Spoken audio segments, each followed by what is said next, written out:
Hi guys, I hope you're good, I hope you're well and excited for our lesson today. We are looking at said laws today and we'll be looking at all the laws. We'll be converting between said and exponential form. So I hope you have your pen and paper because you will take some notes today. So guys, the first part of our lesson says the laws of exponents can also be extended to include rational numbers. So we need to extend the laws of exponents to include rational numbers. And a rational number is any number that can be written as a fraction with an integer as the numerator and in the denominator. So it means a rational number, Q, it means you must write it in the form of A over B. So we need to ensure that we work with such values. Now, such values, as you break them down, you'll find them in the form of x point many values. So you get them as also x point something. For example, if I have 0.5, that is a rational value because I can write it as 1 over 2.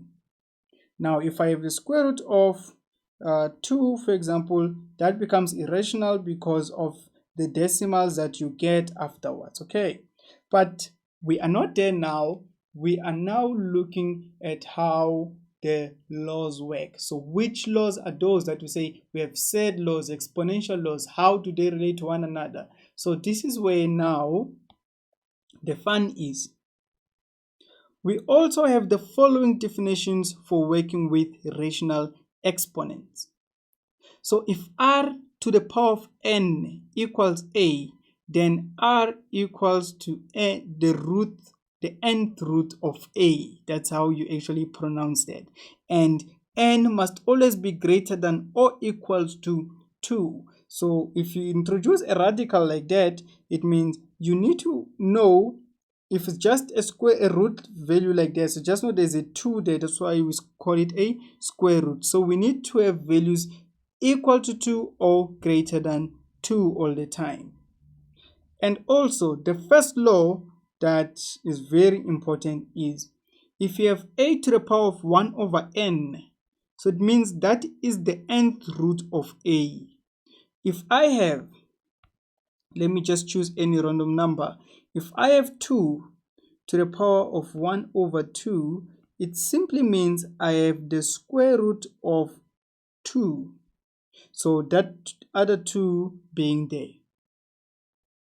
Now, another law says that if you have a negative exponent now, and that exponent is also a fraction. So if you have a to the power of negative 1 over n, it simply means you have it means you have a bracket of a to the power of negative 1 to the power of that fraction, which is 1 over n, and that is why we need to write it in this form of the nth root of 1 over a. So this is derived from the laws of exponents themselves that simply say if you have a to the power of 1, you now have 1 over a to the power of 1. So it's just a matter of converting your values and also understanding that for you to have that radical sign, it means you were looking at that first law. So the only change that occurred here is because a was to the power of a negative exponent. That is why you need to always write it as 1 over that power, and then you bring back that nth root. So as we move to the third law, it says now if you have a to the power of m over n, so m over n now, it means you have a value m more than 1. So any value more than 1, so that can be 2, 3 going forward, and n can also be any value.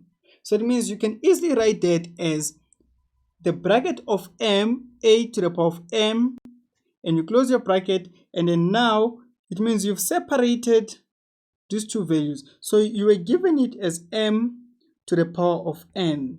They're simply saying you can write this in the form of 1 over n times m.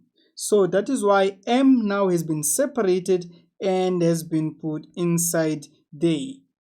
And now what is most important is that we need that 1 over n because it is the one that is going to give us the root sign. So for you to understand this with normal numbers, as you know, I always bring you very nice examples. So I hope you're ready for this one, because we will be applying the rules that we just learned now into this problem. So it says, write each of the following as a radical and explain where and simplify, where possible. So we need to simplify where possible. Now, A, it says 18 to the power of 1 over 2. Let me write that properly. So you have 18 to the power of 1 over 2. So 1 over 2 simply means that you have 18, you have the square root of 18.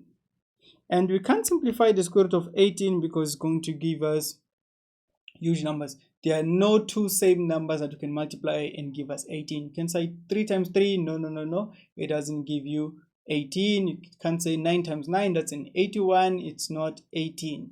So we leave it like that. So if you want to simplify it, you can use your calculator and write it in decimals, but that is not advisable. We leave it in the set form. So I'll show you the ones that can be simplified. So let's look at B. You have in the cube, you have 125, negative 125 to the power of 1 over 3. So if you see a 3 there, guys, it means you're talking about the cube root now. So it means that is a cube root of negative 125. So the cube root of 125 is given by, you can use a calculator if you want, or if you know your square roots and your cube roots properly, you can easily answer this. So the answer for this one is 5, because only 5, you can multiply 5 by 5 to get 125. So that is why the cube root of negative 125 is negative 5 actually, because you need to multiply negative 5, and negative 5. That's why you get negative 125. And lastly, C, it says negative 81, but you have a power of 1 over 2. So this one makes me happy because, as you can see, the first one and the second one and the third one, they are both negatives. But something interesting happens when you press this one. So if you have, you know already that 1 over 2 simply means you have the square root. It means of square root of negative 81. And if you punch your calculator, you will not get an answer for that. It will say math error, syntax error, or undefined. That's what it's going to give you. It won't give you a 0 even. So a square root of a negative number is an imaginary value. You will learn more about those when you're working with complex numbers. How do you break down this? But square root of a negative number, even if you can punch your calculator even now, it won't give you an answer. So that is why the answer for this one, we say it's an undefined value, or we can say it's non-real. Okay, so the answer for that one is non-real. So basically, there's only one value that we could work around with, which is B, where we can easily break down the cube root of 125. But the first one, we left it in a set form because it's going to give us decimal values. And the last one, we said it's non-real because the square root of a negative number does not give you any positive, it does not exist at all. Okay, so moving from that, I have one more example for you. And in this example, it says simplify the following and write answers with positive exponents. So now we are moving from radicals to exponents. While on the first example, the first 3 questions that we had to move from those exponents into radicals. So let's see how can we now write the square root of 49 as a positive exponent. So if you have 49 there, it means you can simply write this as actually don't need that root sign anymore. So you can actually just write this as 49 to the power of 1 over 2. But we can still simplify further, because it means you can write 49 as 7 times 7. So you can write it as 7 times 7 to the power of 1 over 2. But this simply means you have two exponents there as 1 and 1. So that's why you have 7 squared and power 1 over 2. And if you want to simplify this becomes 7 to the power of 2 times 1 over 2. So you know, if you multiply 2 and 1 over 2, your answer is 1. That is why your answer here will be 7 to the power of 2 over 2. That is why your answer is 7 to the power of 1, which is 7. So the square root of 49, writing it in positive exponents, it means it's 7 to the power of 1.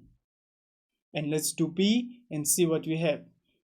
So B, you have the square root of 4 to the power of negative 1. So this is quite interesting. So you have here, let me just write it for you. So you have the square root of 4 to the power of negative 1. So this simply means you have the square root of, you're looking at the square root. Since we are not writing it as square roots now, let's just write it with its exponents.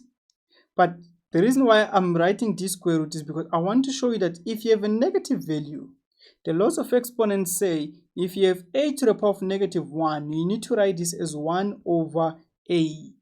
So that is why I have to write 1 over 4 first. But we are not done, because this has to be now the square root of, let's remove the square root. We don't want to write the square root anymore because we're working with exponents. So this will now be 1 over 4 to the power of 1 over 2. And the laws of exponents also say you need to distribute the exponent into both values. So this will be 1 to the power of 1 over 2.